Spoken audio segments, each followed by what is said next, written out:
As many of you know, the NASCAR Chase for the Cup is back for the 2026 season. This is going to be a quick analysis predictions video where I take a look at the format and go through the good and bad.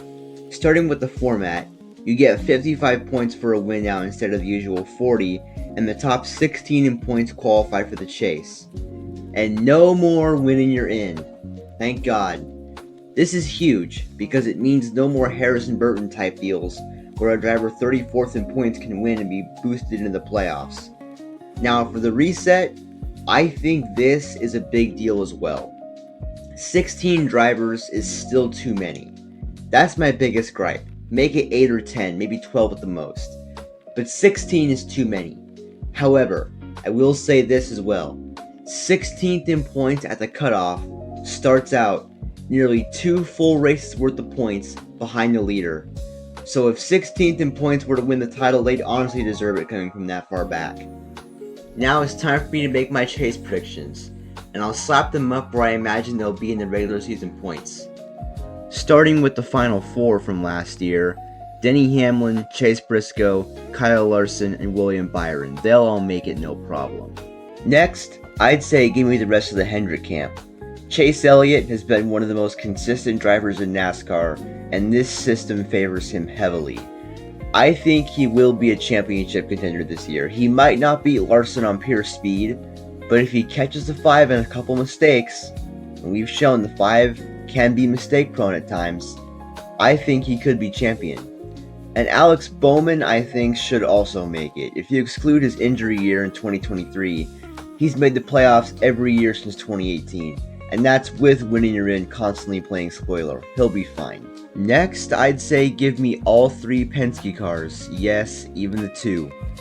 Ryan Blaney should make it no problem. I don't see any issue at all with him not making the playoffs. He's been one of the more consistent drivers in the Cup Series. Slap him up there. Even year Joey Logano. I think even year Logano is finally going to come to an end this season. I think he is going to make it, but he's not going to be a real championship threat at all. And Austin Cindric is just my wild card pick. I mean, I have another one coming up, but I feel like it's more fun if I throw in a couple wild cards and try not to be super serious with it. So I'm going to put the 2 car in as the 16 seed. Next up, we have Trackhouse, starting with Ross Chastain. I think Ross Chastain is consistent enough, and I'll also throw in Connor Zilisch. Zilisch is a generational prospect, and I might get laughed at in the comments for this pick, but I think he will qualify for the chase, and I don't think enough people are talking about him. Next, I'll do Christopher Bell. He quickly proved he was extremely consistent last year, and I think that will come into play this year. As for 2311, the only driver I have making it is Tyler Reddick, and I think the team as a whole is going to take a step back in 2026. Now for my final 3 picks. Give me all of RFK. The turnaround for Brad Keselowski in the second half of 2025, after the start he had to the year, is remarkable, and it gives me insane confidence for this team moving forward. Chris Buescher has been one of the more consistent drivers, but his issue in the past has always been being right on the bubble when someone 30th in points wins a race. Without that pressure on him, I think he'll shine. And Ryan Preece should be on all of your radar right now. He had a very solid first year with RFK in 2025, and I don't see any reason why that doesn't continue in 2026. I think Ryan Preece wins his first career race this season. Now, as much as this new point system is definitely a huge step in the right direction, things like stage racing still need to go. But I also recognize that change from this point is going to come slowly.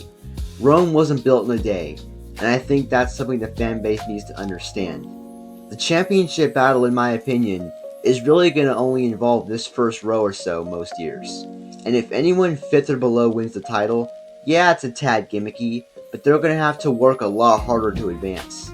This is not like the original chase where the whole field was within 1 race at the start. There's some discrepancy here, and I think that's big. And hopefully this starts a big trend of NASCAR righting their wrongs and listening to their fans and drivers. Thanks for watching.